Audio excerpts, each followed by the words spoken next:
Assalamualaikum warahmatullahi wabarakatuh.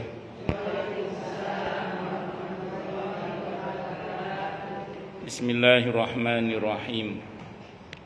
Alhamdulillahi rabbil alamin.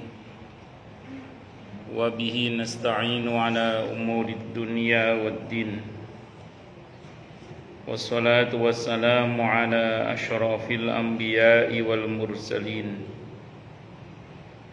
Sayyidina wa habibina wa syafi'ina wa qurrati a'yunina wa maulana Muhammadin wa ala alihi wa ashabihi wa dhurriyyatihi ajma'in, amma ba'du. Ashhadu an la ilaha illallah wa ashhadu anna Muhammadar Rasulullah wa ufawwidu amri ilallah. Innallaha basirum bil ibad. Hasbiyallahu la ilaha illa huwa alaihi tawakkaltu wa huwa rabbul arsyil azim. Qala Allah ta'ala fi kitabihil karim hikayatan an nabiyillahi Musa alaihi salam. Rabbi shrah li sadri wa yassir li amri wahlul 'uqdatam min lisani yafqahu qawli. Para asatidzah, para ibu-ibu sekalian, hafizani wa hafizakunallah. Wabil khusus segenap pengurus Majelis Ta'lim ibu-ibu Khairun Nisa, yang semoga pengurusnya dan jamaahnya selalu dalam naungan rahmat, barokah, perlindungan serta bimbingan Allah Subhanahu wa ta'ala. Amin, Allahumma amin, insyaallah. Dan tentu saya doakan semoga kemuliaan ibu-ibu sekalian selalu dijaga dan ditingkatkan terus oleh Allah Subhanahu wa ta'ala sebagai seorang muslimah, sebagai seorang istri, sebagai seorang ibu, dunia hingga surga. Amin, Allahumma amin, insyaallah. Allahumma inna nas'aluka ilman nafi'ah wa rizqan thayyiba wa amalan mutaqabbala wa fatahallahu lana futuhal arifin. Allahumma inna na'udzubika min ilmin la yanfa' wa amalin la yurfa' wa qalbin la yakhsha' wa du'a la yusma'. Allahumma ati anfusana taqwaha wa zakkiha anta khairum man zakkaha anta waliyuha wa maulaha. Amin, Allahumma amin, insyaallah. Ibu-ibu sekalian, hafizani wa hafizakunallah. Saya tadi lupa, bil khusus segenap pengurus Majelis Ta'lim Khairun Nisa, Ibu Hajah Siti Surtina dan pengurus yang lainnya, yang saya doakan semoga semuanya sehat walafiat, panjang umur yang mubarakah dalam ketaatan kepada Allah dan Rasulnya Muhammad sallallahu alaihi wasallam. Amin, Allahumma amin, insyaallah. Ini kita doakan nggih saudari kita, teman kita, Ibu Hajah Isnaini itu banyak Bu Isna, saya kenal Ibu Hajah Isna nggih. Saya pertama saya mau jadi saksi dulu bahwa saya menjadi saksi beliau adalah orang yang baik. Selama yang saya kenal dalam interaksi muamalah saya dengan beliau adalah orang yang baik. Itu kesaksian saya. Kesaksian kita tentang saudara kita orang baik itu penting dan jangan disimpan. Sampaikan kesaksian itu karena itu akan membantu bagi yang meninggal untuk dinilai baik oleh Allah. Satu saat di masa Sayyidina Umar radhiyallahu anhu ada jenazah lewat orang-orang pada mengatakan, maksudnya jenazah dibawa, bukan jenazahnya lewat, bukan. Jenazahnya dibawa, terus orang pada berkata, ini orang baik, ini orang baik.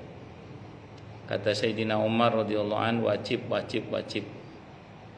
Terus kemudian para sahabat bertanya, maksudnya apa itu ya Amirul Mukminin kok ngomong wajib?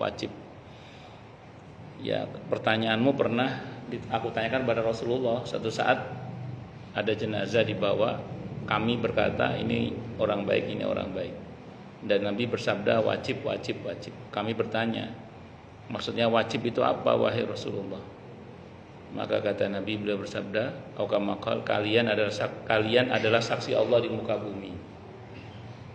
Dan dia sebagaimana yang kalian katakan. Jadi kalau kita mengatakan atau menjadi saksi atas kebaikan seseorang, maka orang itu akan dinilai baik oleh Allah Subhanahu wa taala. Nah, untuk Bu Isna ini, Allah yarham Bu Isna, saya termasuk yang menjadi saksi bahwa beliau sependek yang saya ketahui dalam pergaulan muamalah dengan saya, beliau adalah orang yang baik, Masya Allah. Kita doakan, Masya Allah, Masya Allah. Ya, Masya Allah.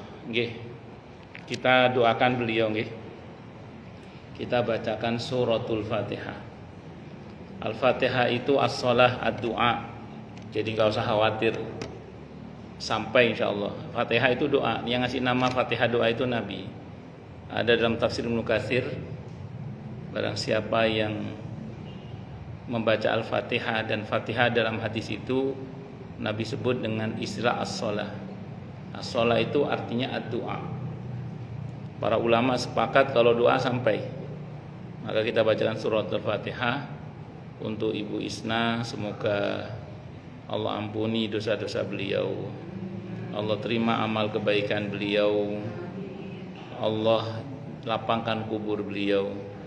Semoga beliau termasuk hamba-hamba Allah yang Allah seru dengan seruan, ya ayyatuhan nafsul mutmainnah irji'i ila rabbiki radiyatan mardiyah fadkhuli fi ibadi wadkhuli jannati. Dan semoga keluarga yang ditinggalkan dianugerahi oleh Allah kesabaran yang berlipat-lipat. Ala hadini as-salihah wa ala kulli niyatin salihah wa ila hadratin Nabil Mustafa Muhammadin sallallahu alaihi wasallam. Syaulillahi lana wa lahum wal Fatihah. A'udzu billahi minasyaitonir rajim. Bismillahirrahmanirrahim. Alhamdulillahi rabbil alamin. Arrahmanir rahim. Maliki yaumiddin. Iyyaka na'budu wa iyyaka nasta'in. Ihdinas siratal mustaqim. Siratal ladzina an'amta 'alaihim ghairil maghdubi 'alaihim waladdallin. Amin. Bismillahirrahmanirrahim. As-sakha'u wa husnul khuluqi. As-sakha'u, sakha itu artinya bermurah hati. Sekarang hadis yang ke-59 nggih. As-sakha'u bermurah hati dan husnul khuluq, wa husnul khuluq dan berakhlak baik. Saya mau terangkan dulu gini, Bu. Dermawan, sakha itu dermawan artinya. Sakha itu apa? Dermawan. Pelakunya namanya sakhi. Sakha itu dermawan, pelakunya namanya sakhi. Ada dermawan itu bahasa Arabnya judun. Pelakunya namanya judi namanya. Ya, judi bukan yang judi, bukan itu. Yang judi. Jadi judun itu artinya dermawan, judi orang yang dermawan. Ada dermawan itu bahasa Arabnya karomun. Pelakunya namanya karim. Ya, itu orang yang dermawan artinya. Bedanya apa? Nah, ini bedanya saya mau terangkan. Kalau jud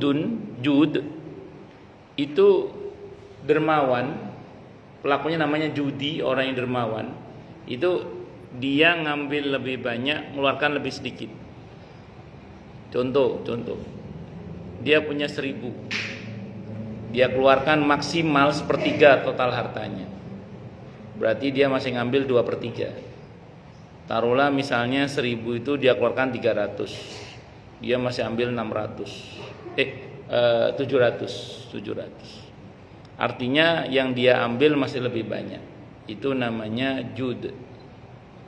Dan ini bagus, sudah bagus. Jud itu udah bagus. Bahkan saya baca dalam Lubabul Hadis itu, atau dalam kitab Tanqihul Qaul Al-Hasis atau Kamakol, ada sebut riwayat di surga itu ada pohon namanya pohon jud atau pohon judi, pohon dermawan, yang cabangnya menjulur sampai ke dunia dan akan menarik siapapun yang dermawan untuk masuk ke dalam surga. Semoga kita termasuk di dalamnya, amin insyaallah. Dan di neraka itu ada pohon namanya pohon bakhil. Pohon bakhil ini cabangnya menjulur sampai ke dunia dan akan menarik orang-orang yang bakhil untuk masuk ke dalam neraka. Nauzubillahi minasyaitonir. Itu saya pernah baca dalam kitab Lubabul Hadis atau Tanqihul Qaul Al-Hasis, syarahnya. Kalaupun misalnya riwayat itu misalnya ada yang mendhaifkan, tapi maknanya sahih insyaallah. Karena di antara sebab orang itu masuk neraka itu ya pelit. Dikatakan dalam Al-Qur'an, "Ma salakakum fi saqar." Apa yang membuat kamu masuk neraka Saqar? Kata orang itu, qalu lam nakum minal musallin wa lam nakun nut'imul miskin. Saya dulu tidak sholat dan tidak peduli memberi makan orang miskin. Itu. Jadi masalakakum fi saqar itu ada di surah Al-Mudaththir ayat 42 itu. Jadi dia sudahlah enggak sholat, udah gitu enggak peduli memberi makan orang miskin, alias apa Bu? Pawlid pakai dal. Orangnya pawlid pakai dal. Pun lanjut.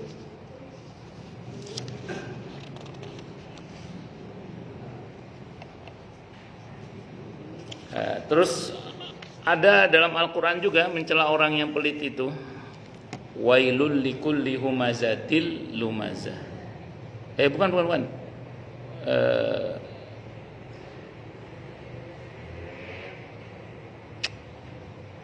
Di mana itu Bu? Ara'aital ladzi yukadzibu biddin, fadzalikal ladzi yad'ul yatim wa la yahuddu ala ta'amil miskin. Itu.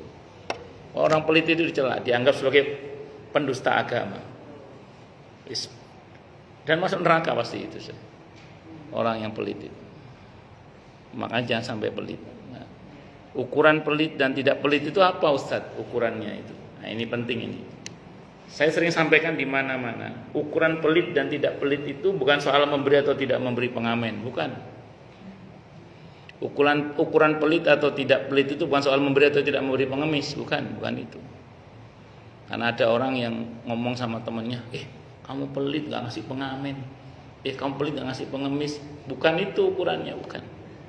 Jadi ukuran pelit atau tidak pelit bukan soal memberi atau tidak memberi pengamen, soal memberi atau tidak memberi pengemis, bukan itu. Ukuran pelit itu yang pertama, bagaimana dia terkait dengan kewajibannya terkait dengan harta. Itu ukuran pertama. Maksudnya apa Ustadz? Zakatnya lancar nggak? Kalau dia mampu dan wajib zakat, dia enteng nggak ngeluarin zakat malnya itu, atau zakatul fitrinya, enteng nggak dia ngeluarin itu? Kalau dia seorang suami menafkahi anak istrinya, enteng nggak dia? Nah, kalau dia seorang bos majikan, nggak, bagaimana gaji karyawannya, lancar nggak? Gaji karyawannya lancar nggak? Allahu Akbar. Kalau ngutang, bayar utangnya lancar nggak? Jangan pas ngutang janjinya manis, waktunya bayar bulet. Di sini nggak ada tempat lain gitu. Di sini nggak ada. Enggak, di sini nggak ada tempat lain. Dengar-dengar yang ngajarin orang sini sih katanya. Sama aja ya. Nah, jadi singkat kata singkat cerita itu ukurannya. Bagaimana bayar iuran lingkungan? Lancar nggak bayar iuran lingkungannya? Bagaimana kewajiban-kewajiban hartanya? Lancar nggak? Kalau nggak lancar ya berarti padahal dia mampu maksudnya ya, berarti dia pelit. Terus kemudian yang sunnah-sunnah bagaimana? Keluar nggak yang sunnah-sunnah itu? Maksudnya apa Ustaz? Untuk masjid, musola, majelis taklim, fuqara masakin, anak yatim, ada agendanya nggak? Tentu kalau mampu ya maksudnya ya. Ada nggak agenda untuk semua itu? Jangan sampai beli tas branded ada, tapi untuk masjid, musola, fuqara masakin, anak yatim tidak ada. Jangan sampai beli skincare yang mehong ada, tapi untuk majelis taklim, fuqara masakin, anak yatim tidak ada. Saya ulangi, tentu bagi yang mampu. Nah, kalau selama ini kita peduli dengan harta kita berkaitan dengan kewajiban dan yang sunnah-sunnah, sampai situ insya Allah itulah baru namanya dermawan. Kenapa saya ngomong gini, Bu? Karena saya pernah ada orang ngomong sama saya gini, nanya gini ke saya, Ustadz, saya heran sama orang ini, maksudnya temennya itu. Dia itu Ustadz, kalau ngasih pengamen, ngasih pengemis, rajin Ustadz. Tapi ngutang ke saya nggak bayar-bayar. Jadi kalau ada pengemis ngasih itu lancar ya. Tapi ngutang ke saya nggak bayar-bayar Ustaz. Itu gimana orang kayak gitu? Ya nggak. Ya itu tadi ukuran dermawan dan tidak dermawan itu bukan soal memberi atau tidak memberi pengamen, bukan soal memberi atau tidak memberi pengemis. Kalau soal orang yang meminta itu Bu, cuman satu rumusnya dalam Al-Quran. Kalau mau beri, beri. Kalau enggak, jangan dibentak. Wa ammasaila fala tanhar. Udah itu aja. Ibu mau kasih, enggak ya maaf. Kalau bahasa Al-Qur'annya qaulun ma'ruf wa maghfiratun khairun min sadaqati yatba'uha ada. Ucapan yang baik dan maaf, ampunan itu lebih baik daripada memberi tapi sambil menyakiti hati orang yang diberi itu. Apalagi udah nggak ngasih, mencela pula. Nah, itu.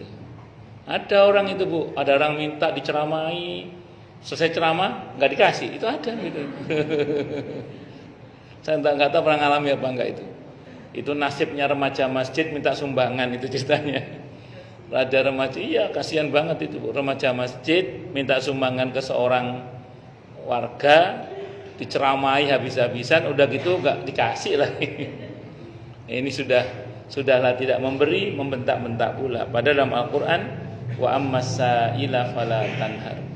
Orang yang meminta jangan dibentak, itu arahan Quran. Karena kita tidak tahu Bu, siapa yang pura-pura butuh dan siapa yang sungguh-sungguh butuh. Nah, tapi saya ulang ya, jadi ukuran dermawan atau tidak dermawan itu bukan soal apa tadi Bu, memberi atau tidak memberi pengamen atau pengemis, tapi soal bagaimana kewajiban terkait dengan hartanya itu. Bisa dimengerti nggih insyaallah nggih?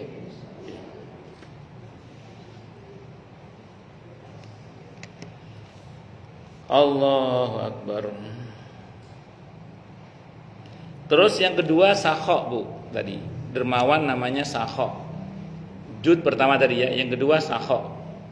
Kalau sakho itu Bu, memberi sakhoun. Itu memberi lebih banyak, mengambil lebih sedikit. Kalau tadi kan yang keluar 300, yang 700 dia ambil, gitu nggih? Itu jud namanya, itu udah bagus itu. Begitu aja udah bagus itu. Ini enggak, yang 700 keluar, yang 300 dia ambil. Dia mengambil lebih sedikit, memberi lebih banyak, itu namanya sakho. Dalam Islam kita tidak boleh begitu.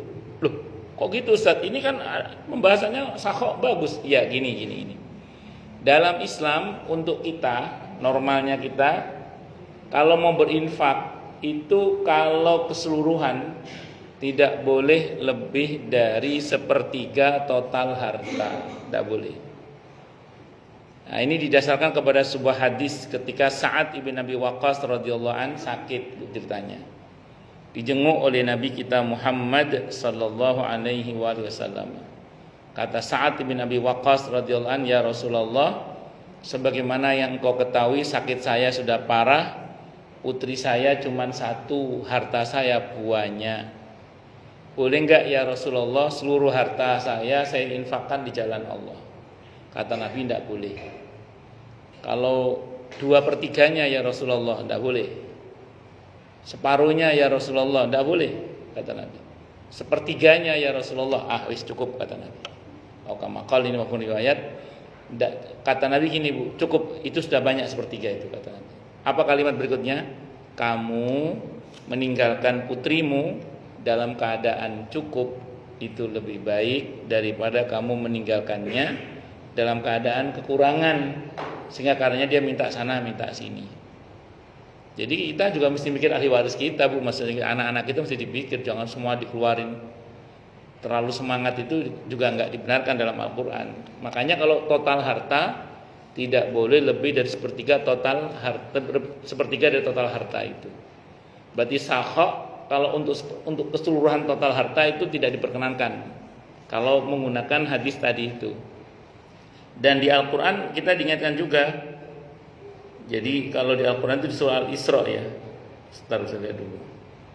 Wala taj'al. Jadi ada di surah Al-Isra ayat 29 itu, Bu. Wala taj'al yadaka maghlulatan ila 'unuqika wala tabsutha kullal basti fataq'uda maluman mahsura. Jadi jangan begini, jangan pelit maksudnya, tapi jangan begini juga, Bu. Jangan berlebihan juga, jangan cor-coran juga. Ngerinya nanti di belakang hari menyesal dan merasa terhina. Fataq'uda maluman mahsura.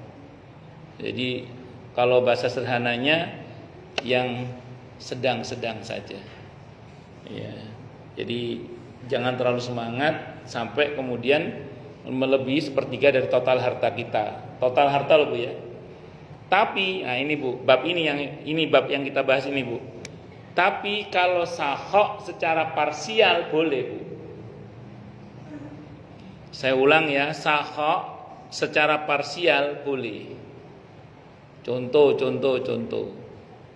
Dulu seingat saya ada satu pejabat, saya nggak sebut nama pejabatnya, itu berpidato dan terbukti memang beliau tidak mau ngambil gaji menterinya. Jadi beliau nggak mau ngambil gaji menterinya, ya pokoknya entah untuk apa saya nggak ngerti loh, pokoknya nggak diambil gitu misalnya. Apa untuk fuqara masakin atau apa keseluruhannya itu nggak diambil. Nah, boleh nggak usah, boleh tidak apa-apa karena parsial, karena gaji menteri itu bagi beliau nggak ada 1/3 total harta. Wong beliau pengusaha besar misalnya. Jadi andai kan nggak ngambil gaji menteri itu, terus gaji menterinya untuk fuqara masakin anak yatim itu nggak jadi masalah. Kenapa? Karena itu nggak ada 1/3 dari total harta. Bisa dimengerti ya, Bu ya, misalnya. Atau contoh lagi misalnya gini, Bu. Ibu mau keluar pakai mobil. Tiba-tiba tetangga minta tolong, "Bu, saya minta tolong pinjam mobilnya. Istri saya mau melahirkan." "Wih, ada bapak." Akhirnya dia bawa mobil kita malah nge-grab. Itu namanya kita ngasih lebih banyak, sementara kita sendiri nge-grab ngalah. Itu namanya sakhok. Yang model begini terpuji dalam agama. Dan tidak gampang ya. Tidak gampang. Jadi memberi lebih banyak, mengambil lebih sedikit, parsial. Dulu ada ayam bakar Mas Mono itu. Omsetnya per hari saat itu, saat pas ngomong itu 80 juta saat itu. Setelah potong operasional 80 juta itu bersih hari itu omsetnya, disedekahkan seluruhnya hari itu sedekahkan 80 juta. Boleh tidak apa-apa karena parsial. Cuman 1/3, enggak lewat 1/3 total hartanya dia itu. Kenapa? Karena itu sifatnya apa tadi, Bu? Parsial. Yang begitu-begitu boleh, Bu. Boleh tidak apa-apa. Itu namanya apa? Sakhok namanya. Dan itu terpuji sekali. Namun ini berlaku kalau infak fisabilillah dan infak ke orang lain, Bu ya. Ini enggak berlaku kalau ini berkaitan dengan kewajiban kita. Misalnya kayak saya sebagai suami ke istri, atau kita sebagai orang tua ke anak, itu kan kewajiban ya. Atau anak ke orang tua yang notabene adalah kewajiban. Itu jangan pakai batasan sepertiga. Contoh gini misalnya, ada anak butuh biaya kuliah misalnya, terus biaya kuliahnya memakan sepertiga total harta kita, atau kita ngomong, maaf nak, bapak tidak boleh ngeluarin sepertiga total harta lebih karena ada larangan dalam agama. Ini biaya kuliah kamu sudah melebihi sepertiga total harta bapaknya, nggak bisa gitu.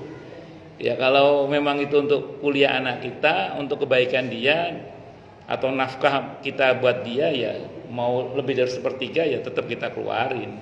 Itu seperti itu. Termasuk istri ngomong sama suami, mas, tagihan listrik, biaya sekolah anak ini, tetap kata suami, mah ini lebih dari sepertiga total harta ayah ini mah. Tidak saya cairkan mah, nggak bisa begitu, karena itu kewajiban suami kepada istri. Bisa dipahami ya? Nah, makanya saya ulang sekali lagi, ini penting untuk dipahami karena yang dimaksud sepertiga total harta tadi itu sakha itu parsial kalau fisabilillah. Kalau apa tadi? Maaf kalau parsial itu boleh. Kalau total seluruh harta sepertiga itu berkaitan dengan fisabilillah atau kepada orang-orang lain. Tapi kalau kepada orang-orang yang kepadanya kita ada kewajiban, kayak suami kepada istri, orang tua kepada anak, atau anak pada orang tua, itu jangan pakai batasan sepertiga. Nggih. Mau mantu, biaya pestanya makan sepertiga total harta, wah ndak boleh ini. Iya gak iso ngono, kan itu babnya orang tua kepada anak misalnya. Itu ngoten nggih. Pun lanjut. Itu sakha namanya. Pelakunya namanya sakhi. Nah, yang ketiga namanya karom. Pelakunya namanya karim. Kalau ini memberi seluruhnya dan tidak ngambil bagian sedikit pun. Nah, ini nggak ada yang bisa Bu kecuali Allah. Nggak ada yang bisa kecuali Allah. Kalau kita pasti ngambil bagian. Kalau Allah menciptakan alam semesta ini seluruhnya untuk hambanya, Allah nggak ngambil bagian sama sekali. Karena Allah memang nggak butuh selainnya. Makanya kita ini Bu, jangan pernah GR berjasa kepada Allah. Jangan pernah kita ini GR bahwa Allah butuh kita. Enggak, Allah nggak butuh kita Bu. Allah nggak butuh kita. Semua kebaikan yang kita lakukan ketika kita beribadah kepada Allah itu kebaikannya kembali pada kita Bu. Sebagaimana kalau kita durhaka kepada Allah, itu yang rugi juga bukan Allah. Yang rugi siapa? Kita. Pun bisa dimengerti ya? Nah, jadi makanya saya ulang sekali lagi, kalau kita bicara tentang Allah, bicara tentang karom dan karim, ini yang bisa cuma Allah saja. Kalau kedermawanan model begini hanya Allah saja. Kalau kita nggak bisa. Kalau kita mentok sakha tadi Bu, sakhi, sakha gitu. Kalau kita mesti ngambil bagian soalnya. Tidak mungkin tidak mengambil bagian. Paling enggak ngambil bagian pahalanya. Ngoten nggih. Nah, makanya saya ulang, hanya Allah saja yang bisa dermawan dengan sifat karomnya itu. Sehingga beliau adalah nama Allah yang lain adalah Al-Karim. Zat yang maha mulia, termasuk zat yang maha pemurah. Itu Allah sebagai Al-Karim. Allah berfirman dalam hadis qudsi. Berikutnya husnul khuluq, budi pekerti atau akhlak yang baik. Akhlak yang baik ini sangat penting karena dengannya orang bisa dekat dengan Allah. Orang yang tidak berakhlak, kata para ulama, biasanya sulit dekat dengan Allah, biasanya. Saya ulang ya, orang yang tidak punya akhlak yang mulia biasanya sulit dekat dengan Allah. Bahkan orang yang akhlaknya buruk itu rawan mati su'ul khotimah. Naudzubillahi minasyarri dzalik. Makanya kita harus punya akhlak. Akhlak yang mulia, akhlak yang baik. Baik hubungannya dengan Allah maupun dengan sesama. Maka ibu-ibu kalau pernah baca hadis dalam Bulughul Maram, di Al-Arba'in An-Nawawiyah, itu ada Nabi bersabda, al-birru husnul khuluq, kata Nabi. Budi pekerti yang baik, kebaikan yang sempurna itu terletak kepada baiknya budi pekerti. Nah, jadi kebaikan yang sempurna itu terletak pada baiknya budi pekerti. Ini kitab Al-Arba'in An-Nawawiyah, hadis yang ke-27, hadisnya riwayat Muslim. Jadi albirru husnul khuluq, kebaikan yang sempurna itu adalah budi pekerti yang baik. Saya sering contohkan di sini Bu ya. Ini contoh. Ada 3 orang sholat di shaf pertama, di belakang imam 3 orang. Yang satu sholat semata-mata karena untuk menggugurkan kewajiban. Ini wajib, saya harus sholat. Allahu Akbar. Yang satu lagi sholat karena ingin bermunajat kepada Allah. Maka dia jaga akhlak, dia coba khusyuk, dia coba untuk perhatikan apa yang dia baca. Dia jaga akhlak di dalam sholat itu. Yang kedua. Yang ketiga, dia sholat karena ada mertua sampingnya. Allahu Akbar. 3 orang sholat Bu di shaf pertama. Ini di hadapan Allah nilainya beda. Yang pertama nilainya standar lah, karena dia kan yang penting dia sholat kan. Yang kedua ada nilai plus, karena ada kerinduan ingin bermunajat kepada Allah sehingga dia jaga akhlak dalam sholat. Yang ketiga alih-alih dapat pahala malah dapat dosa. Kenapa? Karena sholatnya karena ada mertua sampingnya Allah. Tapi masih bagus dia sholat daripada yang nggak sholat. Ya, jadi walaupun ada riak-riaknya masih bagus dia sholat daripada yang tidak sholat. Jadi jangan sampai kita berkata, lah ngono podo-podo mending nggak usah sholat, salah itu. Ya, yang betul masih lebih baik yang sholat walaupun riak tadi itu daripada yang nggak sholat. Karena gini Bu, kalau yang nggak sholat pasti durhaka sudah. Tapi kalau yang sholat ada riak-riaknya itu, dia nanti akan dipanggil oleh Allah masih sebagai orang yang sholat walaupun dimarahi. Tapi masih dipanggil sebagai orang yang sholat walaupun dia dimarahi. Paham nggak mboten?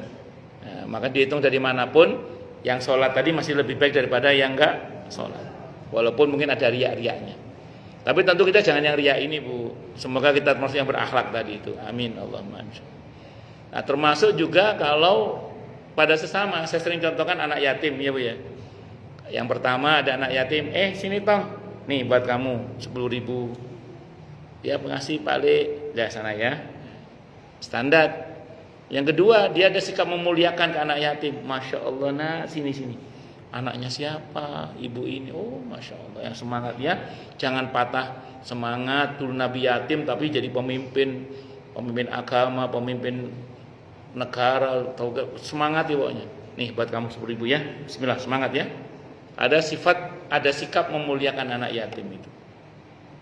Begitu anaknya pergi panggil, ibumu masih muda pada tua. Maksudnya apa Bu? Kalau masih muda dikasih modal usaha. Kalau sudah tua disantuni saja. Maksudnya gitu nggih. Terus kemudian yang terakhir yang ketiga, ada orang lagi anak yatim lewat. Sini dasar yatim lo. Nih buat lo, miskin lo. Ngasih tapi sambil mencela. Nah, yang pertama tadi Bu dapat pahala tapi standar karena dia kan asal ngasih gitu aja. Yang kedua ini nilainya plus Bu. Kenapa? Karena ada sikap memuliakan anak yatim. Kalla balla tukrimunal yatim wala tahadduna ala tu'amil miskin. Itu dicela oleh Allah gara-gara tidak ada sikap memuliakan anak yatim. Tapi kalau kita memuliakan berarti dipuji oleh Allah. Bisa dipahami nggih? Nah, sebaliknya yang terakhir itu alih-alih dapat pahala malah dapat dosa. Kenapa? Karena dia memberi sambil menyakiti, sambil menghina. Kalau bahasa Al-Qur'annya la tubtilu shadaqatikum bil manni wal adha. Janganlah kalian batalkan sedekah kalian itu dengan cara menyakiti dan mengungkit-ungkit. La tubtilu shadaqatikum bil manni wal adha. Itu ada di surah Al-Baqarah ayat 264. Janganlah kalian membatalkan sedekah kalian dengan cara mengungkit-ungkit dan menyakiti orang yang diberi itu. Jadi kalau sampai ada tindakan menyakiti hati orang yang diberi, itu sedekahnya batal alias tidak punya implikasi hukum alias tidak berpahala, malah dapat dosa. Nauzubillahi min syarri dzalik. Allah Subhanahu wa taala berfirman dalam hadis qudsi, "Hada dinun irtadaituhu li nafsi wa la yuslihahu illa sakha'u wa husnul khuluqi fa akrimuhu bihima ma sahibtumuhu." Rawahu Ar-Rafi'i. Ini hadis qudsi riwayat Sumawih Ibnu Adi Uqaili Qaraiti Khatib Ibnu Asakir dan Ar-Rafi dari Anas bin Malik radhiyallahu anhu. Ini adalah agama, kata Allah, yang telah kuridhoi untuk diriku sendiri dan tidak dapat dimanifestasikan kecuali dalam perbuatan murah hati dan akhlak yang baik. Karena itu jadikanlah mulia dengan kedua sifat itu selama kalian menganutnya. Ini hadisnya riwayat tadi ya, Sumawih Ibnu Adi Uqaili Kharaiti Khatib Ibnu Asakir dan Ar-Rafi'i dari Anas ibn Malik radhiyallahu anhu. Kalau mau disederhanakan, kita ini diperintah oleh Allah untuk memperindah agama yang sudah Allah ridhoi ini dengan sikap dan sifat dermawan serta baiknya budi pekerti. Tidak usah jauh-jauh, Bu. Kalau ada orang polid pakai dal, jadi itu pasti orang komentar gini, katanya Bu Haji tapi pelit. Atau akhlaknya buruk. Orang ngomong apa? Katanya rajin ngaji tapi judes. Padahal yang ngomongnya judes semua, judes. Ini hati-hati. Makanya saya sering sampaikan di banyak tempat itu gini, Bu. Kita ini kalau mau mendakwakan Islam itu nggak harus ngomong, Bu. Ayo masuk Islam, ayo masuk Islam. Tapi tampakkan sikap baik kita, akhlak mulia kita, termasuk kedermawanan kita, itu dengan harapan semoga orang tertarik untuk masuk Islam. Andaikan boleh bertaruh, saya berani bertaruh. Tapi karena taruhan dilarang, saya enggak bertaruh. 90% sahabat masuk Islam itu bukan karena pidato Nabi kita Muhammad SAW. Tapi 90% lebih sahabat masuk Islam itu tentu semua karena Allah, maksud saya.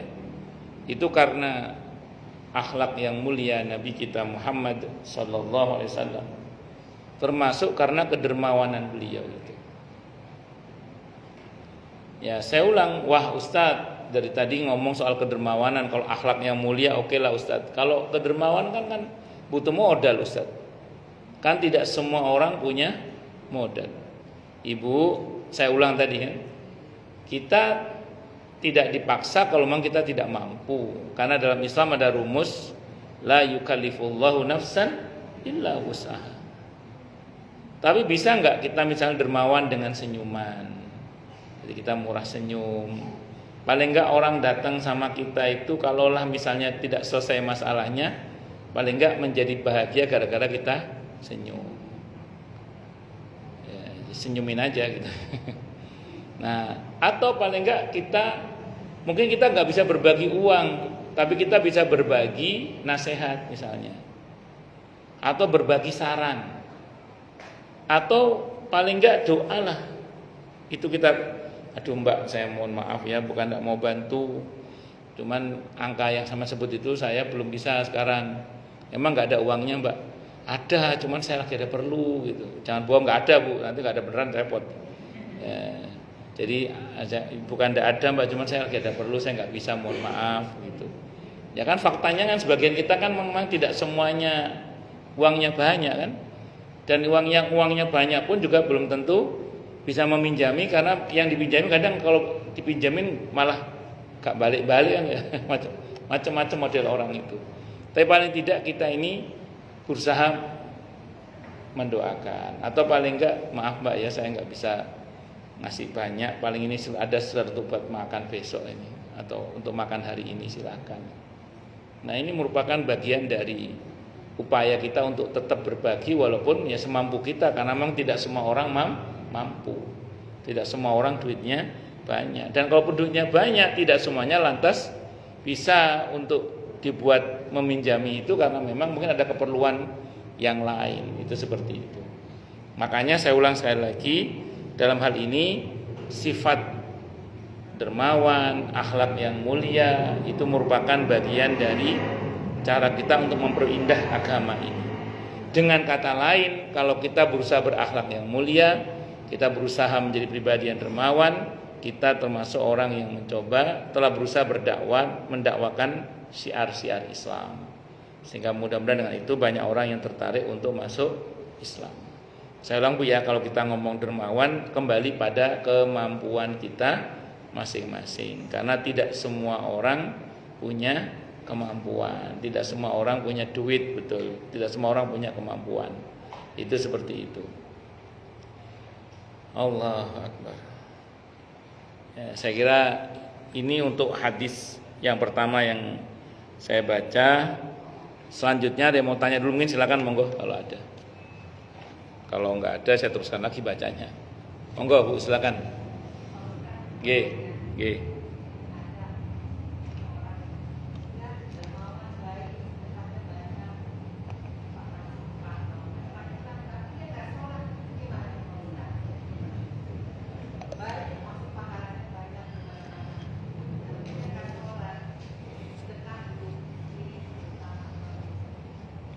Dia enggak sholat aja dia enggak sholat aja dermawan, apalagi sholat lebih baik lagi itu.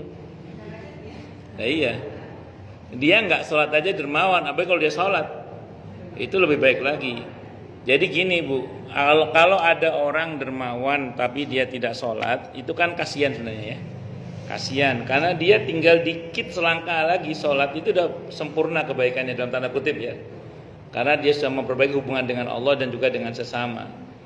Karena sholat ini kan pilar agama. Awwalu ma yuhasabul abdu yaumal qiyamati as-shalah. Yang dihisab pertama kali pada hari kiamat itu adalah sholat. Dan sholat itu kalau baik yang lain dianggap baik. Tapi kalau dia buruk, apalagi nggak sholat, yang lain dianggap tidak baik. Jadi ibarat orang itu Bu, dia ini berbuat baik dengan sedekahnya, insya Allah itu berpahala, tapi kepalanya nggak ada. Ya, jadi bagaimana kalau kepalanya nggak ada itu? Ya mau tidak mau, walaupun insya Allah dan semoga nanti tetap masuk surga, tapi kan mesti mampir ke neraka dulu. Bukan cuma mampir, mungkin ya lama juga karena nggak sholat soalnya. Ya orang yang nggak sholat itu ya tadi dianggap tiang agamanya runtuh. Nah, jadi pokok kebaikannya itu hilang dia. Makanya saya ulang Bu ya, orang yang seperti ini kasihan sebenarnya. Maka doakan semoga dia diberi hidayah, sadar, tobat, mau sholat, karena dia sudah baik sebenarnya itu. Tinggal memperbaiki hubungannya dengan Allah. Ingat, syarat kemuliaan itu harus baik hubungannya dengan Allah dan baik hubungannya dengan sesama. Ngoten nggih, wallahu a'lam bishawab. Monggo yang lain silakan. Kalau ada. Kalau enggak ada berarti jelas semua atau tidak jelas semua. Nggih, monggo Bu, monggo.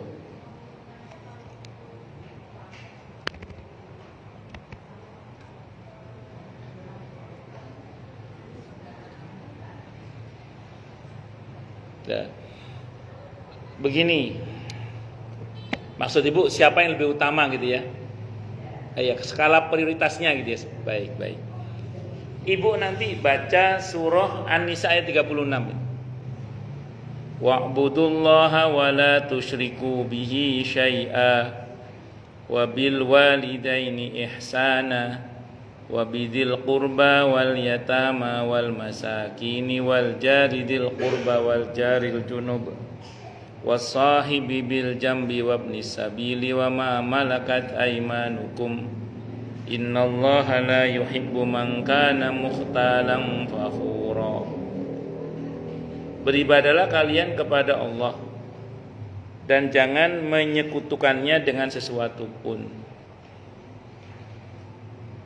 dan berbuat baiklah kepada ibu bapak. Nah, skala prioritas yang pertama kalau kita mau berbagi, orang tua. Termasuk orang tua adalah mertua. Maksudnya apa ini?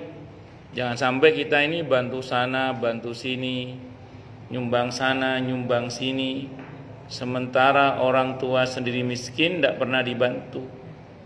Mertua sendiri miskin tidak pernah dibantu. Ini kalau sampai kita bantu sana, bantu sini, nyumbang sana, nyumbang sini, sementara orang tua sendiri miskin tidak pernah dibantu, mertua sendiri miskin tidak pernah dibantu. Itu kalau bahasanya Ibnul Jauzi, orang seperti ini kena talbis iblis. Di antara bentuk talbis iblis, tipu daya iblis adalah orang itu dibuat sibuk dengan yang utama, secara bersamaan dia tinggalkan yang lebih utama. Itu kalau orang Jawa bilang nguber uceng kelangan delek namanya. Ngejar ikan kecil kehilangan ikan besar. Wabil walidaini ihsana wabidil qurba. Yang kedua karib kerabat tuh. Setelah orang tua, karib kerabat. Karib kerabat ini baik yang bin nasab maupun bisabab. Kalau bin nasab yang hubungan darah, Bu, paman, bibi, pak lek, bulik, pak de, bude, saudara kandung, keponakan, sepupu, itu karib kerabat yang sedarah. Jangan sampai kita bantu sana, bantu sini, nyumbang sana, nyumbang sini, sementara adik sendiri miskin tidak pernah dibantu, kakak sendiri miskin tidak pernah dibantu. Saya pernah ada orang konsultasi ke saya, suaminya yang konsultasi seorang istri, suaminya itu kalau ada rumah yatim minta bantuan, keluar duitnya enteng. Tapi ibunya di kampung miskin, hampir nggak pernah dibantu. Kakaknya miskin yang ngurus ibunya itu hampir nggak pernah dibantu. Kalau untuk anak yatim royal dia, tapi untuk orang tua dan kakak kandungnya polide pakai del. Ini nguber uceng kelangan delek namanya. Kerabat yang kedua sebab pernikahan. Istri tadinya orang lain, begitu nikah dengan suaminya menjadi kerabat dengan sebab pernikahan. Jangan sampai bantu sana, bantu sini, nyumbang sana, nyumbang sini, sementara istri sendiri tidak pernah diberi. Kan ada itu suami itu kalau sama temannya royal, sama istrinya pelit pakai dal. Nah, di sini nggak ada tempat lain. Sama temennya royal, sama anak istrinya pelit pakai dal, itu ada. Ini namanya nguber uceng kelangan delek namanya. Wabidil qurba wal yatama, dan anak-anak yatim. Baru anak yatim, terutama yatim yang kerabat. Wal masakini, dan orang-orang miskin. Wabnis sabil, dan orang yang dalam perjalanan yang kehabisan bekal. Wama malakat aimanukum, budak dulu. Wasahibi bil jambi, wasahibi bil jambi, teman sejawat dulu. Wal yatama wal masakini wal jaridil qurba wal jaril junub, maaf, tetangga dekat dan tetangga jauh, maaf. Tetangga dulu, tetangga dekat dan tetangga jauh. Ini baik yang seiman maupun yang beda iman. Wasahibi bil jambi, dan teman sejawat, teman sepermainan, sepengajian. Wabnis sabil, dan orang yang dalam perjalanan yang kehabisan bekal. Wa ma malakat aimanukum, budak atau pembantu atau karyawan. Setelah kita bantu sana bantu sini, kata Allah, innallaha la yuhibbu man kana mukhtalan fakhura. Allah tidak menyukai orang yang sombong dan yang suka membanggakan diri. Maksudnya apa? Jangan hanya karena kita bisa bantu sana bantu sini, nyumbang sana nyumbang sini, lantas kita sombong, jangan sampai. Saya kira itu Bu nggih. Wallahu a'lam bishawab. Oke, monggo yang lain silakan sebelum saya tutup. Oh, jelas semua nih. Atau tidak jelas semua? Pun. Jadi saya ulang, akhlak yang mulia dan sifat dermawan ini dua hal yang akan memperindah keislaman kita dan akan membuat insyaallah orang untuk tertarik masuk Islam karena indahnya perilaku dermawan dan baiknya pekerti kita, budi pekerti kita. Kalau tidak ada cukup dulu. Kita tutup dengan doa nggih. Asyhadu an la ilaha illallah wa asyhadu anna Muhammadar Rasulullah. Allahumma shalli wa sallim wa barik ala sayyidina maulana Muhammadin wa ala alihi wa ashabihi wa dzurriyyatihi ajmain walhamdulillahi rabbil alamin. Ya dzal jalali wal ikram ya hayy ya qayyum ya arhamar rahimin ya wadud ya ghafar ya mujibad da'awat. Allahumma inna nas'aluka bi annana nashhadu annaka antallah la ilaha illa anta al-ahadu as-samadu alladzi lam yalid wa lam yulad wa lam yakul lahu kufuwan ahad. Allahumma ighfir lana dzunubana wa liwalidina wa limasyayikhina wa li ashabil huquqil wajibati alaina.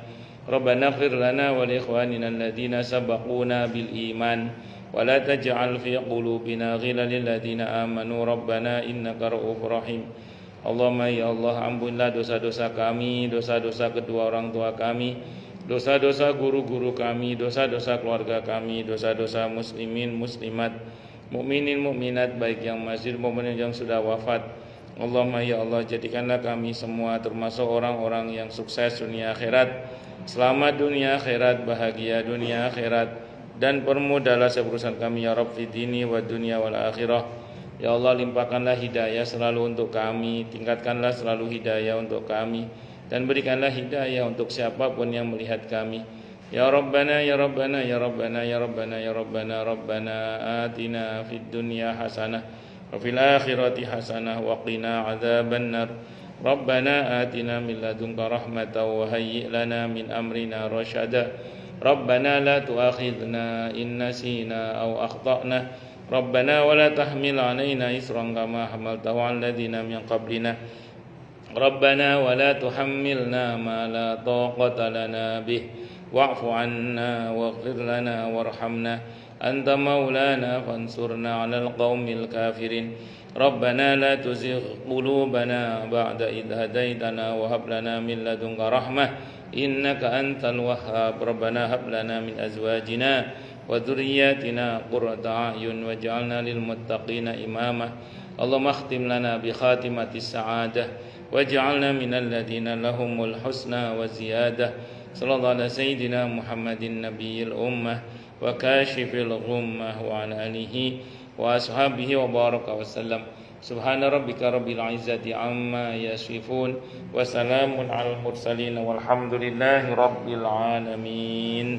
Subhanakallahumma bihamdika asyhadu an la ilaha illa anta astaghfiruka wa atubu ilaik. Sallallahu ala Muhammad wa ala alihi wa sahbihi wasallam. Saya mohon maaf. Wassalamualaikum warahmatullahi wabarakatuh.